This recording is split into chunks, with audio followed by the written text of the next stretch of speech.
Yung gusto ko ng hipon. Hello mga mi! Isang magandang araw po sa inyong lahat. Welcome back po sa aking pagluluto. Ngayon nga po pala ay Father's Day, kaya naman naisipan kong magluto ng sotanghon na may kanton at ang request ng mga bagets na fishball. So, bago tayo nagluto, syempre namalingkin muna tayo sa ating pamilihan. Ayan. So, ito ay good for 1 week na namin dahil nga po may pasok na. Kailangan meron tayong stock na pagkain sa ref. So, happy Father's Day po sa lahat ng tatay in the world. So, ayun, mag-start na po tayo magluto mga mi. Inumpisan ko nga ang aking pagluluto dito sa pagpiprito ng kikiam at squid balls. Ayan. Tapos, iniluto ko ng konting oras tong hipon. Siguro mga 1 minute lang. Kasi iluluto pa rin yan mamaya sa pansit. So, half cook lang yan mga mi. At sa parehong kawali ay doon ko na rin iginisa ang bawang at sibuyas. Meron akong natirang atay balunan yung aking inadobo kahapon. Yun na lang din yung isasahog ko dito sa pansit. Tinamplahan ko lang to ng likumki at oyster sauce. At saka ko naman inihalo itong mga gulay-gulay. Hindi ko na gaanong iginisa yung atay balunan sapagkat luto naman na yun. Tinimplahan ko lamang to ng paminta at konting magic sarap. At lulutuin lang natin ng konti yung mga gulay at ihahalo ko na rin tong aking mga piniritong squid balls at kikiam. So, hindi naman nagtagal at ito hahanguin ko na rin para naman makapagpakulo tayo ng sabaw para sa pansit.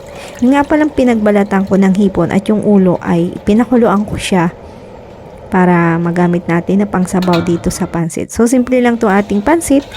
Naglagay tayo dito ng mga pampalasa gaya ng soy sauce, magic sarap, paminta, konting likumki, oyster sauce. At pagkatapos nun ay nagpakulo na rin ako ng mainit na tubig para nga mas mapabilis ang ating pagluluto.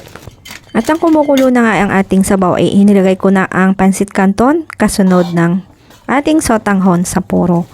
Nilagay ko na rin yung aking repolyo. Ayan. At siyempre hinalo-halo pati yung mga gulay isinahog na rin natin dito sa ating pansit. So, mapapansin nyo, marami pa siyang sabaw.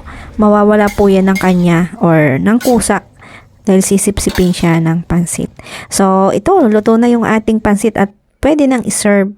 O, diba? Favorito ko talaga tong sotanghon na ito. Ayan, mga mi. Happy Father's Day na. Ayan na ang ganap ngayong araw na ito, mga mi.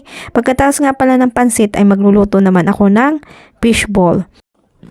Magluluto muna tayo mga mi ng sauce ng fishball. At syempre, pag masarap ang sauce, masarap ang fishball syempre. Ayan. So, sa isang kawali mga mi, naglagay lang ako dito ng katamtamang dami ng tubig. Tansyahan lang mga mi. So, inihulog ko lang yung sibuyas, sili, optional. May konting bawang.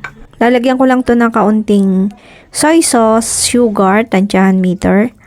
Konting magic sarap. Konting suka, konting likumki. So, hahaluin ko lang yan at pakukuluin.